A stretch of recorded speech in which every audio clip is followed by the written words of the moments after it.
Intro guys, shut your shit!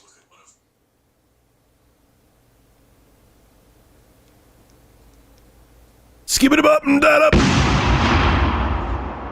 Now, recently I've talked about how the Epic Games Store is now opened, and they are being very pro-developer. One of the biggest things that Epic Games is doing is they are doing an 88-12 revenue split, meaning developers get 88% of the revenue, and Epic Games only gets 12%, which is still much less than what Steam is getting, even with their new tiered system. Even if you hit $50 million in revenue over on Steam, the split is 80-20. 80 for developers, 20 for Steam.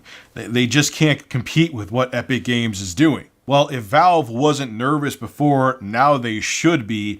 Developers are actually leaving Steam and pulling their games from Steam to sell them on the Epic Games Store due to the better revenue split. One company that's actually removing a game that's on Steam and just putting it on the Epic Games Store is Coffee Stain Studios. They're behind games like my favorite from them actually is Goat Simulator, which Intro Guy just told me that his little nephew plays. They also made Sanctum, and the game that's being pulled from Steam is the first-person factory builder called Satisfactory. And again, the reason they're pulling the game is because they get a better revenue split on the Epic Games Store. On top of that, publisher Team 17 will not be releasing Genesis Alpha 1 on Steam. They updated the Steam page and it says this: "We can confirm that Genesis Alpha 1 will not be launching on Steam on January 29th, 2019. On top of that, the developer Double Damage said that Rebel Galaxy Outlaw will be exclusive to the Epic Games Store for 12 months. And they said after a year of exclusivity, it will be released on other digital distribution platforms." This is what their blog post has to say about them choosing to do timed exclusivity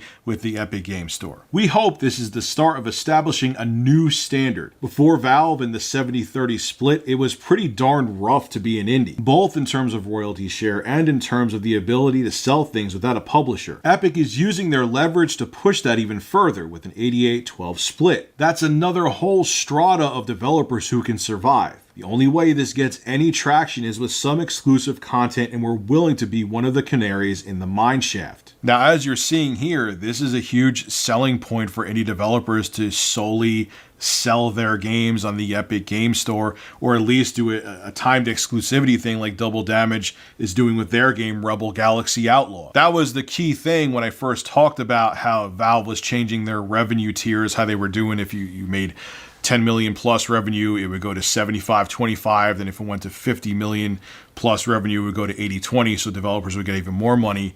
Is that indie developers felt slighted by Valve because they know they'll never reach those numbers. Their games are smaller. Even if it's an excellent indie game, in 99.9% of cases, they're not going to reach those levels of revenue. And now they could go to another storefront where they're still, even if they somehow reach that insane number of $50 million of revenue, they'll still get a better revenue split from the Epic Games Store than they could, even if they hit those astronomical numbers on Steam.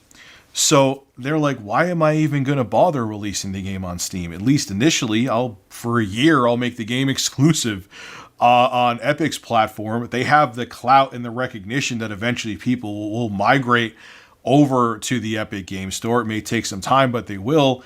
And they'll make more money off of it. And with how much publicity the Epic Games Store is getting right now, as bare bones as it is, admittedly, people will eventually give it a shot. I'm going to eventually give it a shot. There's virtually nothing there now, and boy, does the store have a long way to go before we consider it a valid competitor against Steam. But I'm sure with the clout and the money that Epic has, that will eventually happen. So Steam and Valve and Lord Gaben, it's your turn now. You got to do something to retain these indie developers, because indie developers are as crucial, and if not in some ways even more crucial than AAA developers, because they're the ones who bring the originality to gaming. They bring new, fresh ideas that AAA developers, due to how pricey their games are, can't afford. You need them on your platform. So I know you did the revenue split thing, and hey, AAA developers, you get to keep more of your money. Do something for these indie developers, Valve, because you need them too. And if they all migrate away from your platform, you're just as screwed as if all AAA developers left. Retain them now before they leave and never come back. This is Rich of Review Tech USA signing out.